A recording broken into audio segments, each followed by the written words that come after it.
गौतम बुद्ध की कहानियां शिक्षा का एक बहुत बड़ा स्रोत हैं।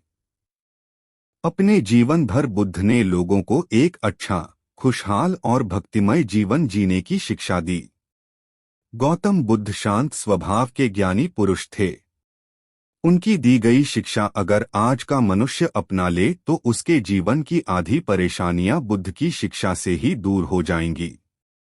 हमारे जीवन में ज्यादातर परेशानियां हमारे मन और विचारों से ही शुरू होती हैं।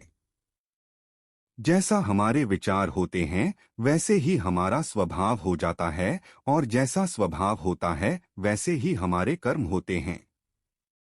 जिस इंसान की सोच अच्छी होती है उसके कर्म अच्छे होते हैं, और जिसकी सोच बुरी होती है उसके कर्म भी बुरे होते हैं। आज गौतम बुद्ध की कहानी के जरिए आप समझेंगे कि जीवन में हमें किस तरह की सोच के साथ जीना चाहिए ताकि हम खुद को परेशानियों से दूर रख सकें और बिना सर पैर के वाद विवाद में ना पड़ सकें। बुद्ध की प्रेरणादायक कहानी को शेयर जरूर करें। एक बार की बात है, गौतम बुद्ध प्रवचन देने के लिए किसी गांव में गए थे। उस गांव में लगभग सभी लोग गौतम बुद्ध को बहुत मानते थे और उनके बताए सत्मार्ग के अनुसार जीवन जीते थे। उसी गांव में एक गरीब औरत थी जो बुद्ध को बहुत मानती थी, लेकिन उस औरत का पति बुद्ध को पसंद नहीं करता था। वो हमेशा गौतम बुद्ध की बुराई करता।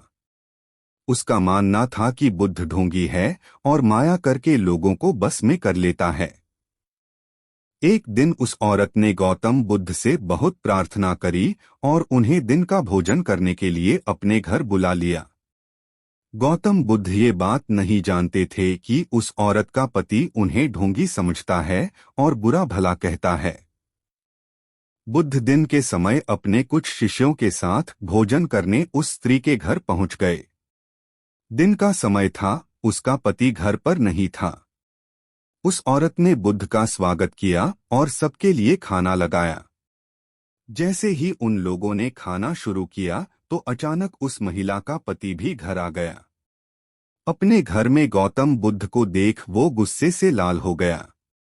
गुस्से में आकर उसने बुद्ध और उनके शिष्यों को बहुत बुरा भला बोला और उनके पास रखा भोजन भी फेंक दिया।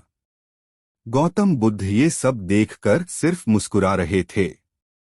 जब उन्हें लगा कि उस व्यक्ति का गुस्सा कम हो गया है तो उन्होंने उसकी पत्नी को भोजन पर आमंत्रित करने के लिए धन्यवाद किया और मुस्कुराते हुए अपने शिष्यों के साथ वहां से चले गए। भगवान बुद्ध का ऐसा स्वभाव देखकर उस व्यक्ति को मन ही मन बहुत शर्मिंदगी महसूस होने लगी। वो खुद से घृणा करने लगे। सारी रात वो यही सोचता रहा कि इतना अपमानित होने के बाद कोई इंसान इतना शांत कैसे रह सकता है। उसे अपनी गलती का एहसास हुआ और वो अगले दिन बुद्ध के पास माफी मांगने के लिए आ गया। उस व्यक्ति को माफी मांगता देख गौतम बुद्ध ने उससे कहा, तुमने जो कुछ मेरे साथ किया वो कल किया था और आज एक दिन है। मैं बीते हुए को कल को याद नहीं रखता, और जब याद ही नहीं है कि कल क्या हुआ तो तुम्हें उसके लिए माफी मांगने की भी कोई जरूरत नहीं है। गौतम बुद्ध की बातों ने उस व्यक्ति की आंखें खोल दी और वो उनका भक्त बन गया।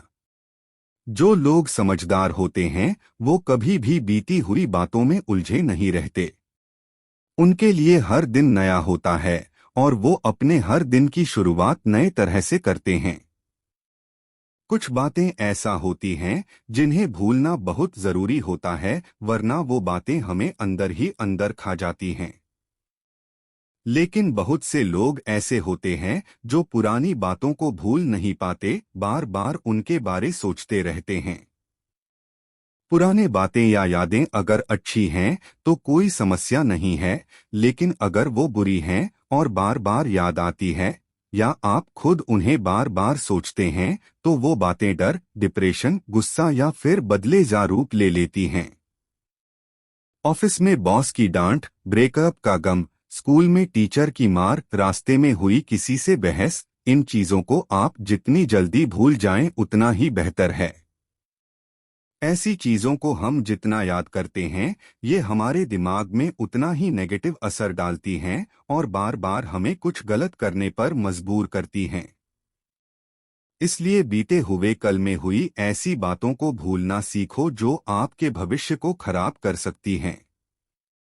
जो बीत सो बात गई, ऐसा सोचकर अपनी जिंदगी को पॉजिटिवली जिए। दोस्तों, उम्मीद करता हूँ आपको इस कहानी से एक अच्छी सीख मिली होगी। यह कहानी आपको कैसी लगी हमें कमेंट बॉक्स में कमेंट करके ज़रूर बताएं और साथ ही इस कहानी को अपने दोस्तों के साथ ज़रूर शेयर करें ताकि उन्हें भी इस कहानी से कुछ सीखने को मिल सके। धन्यवाद।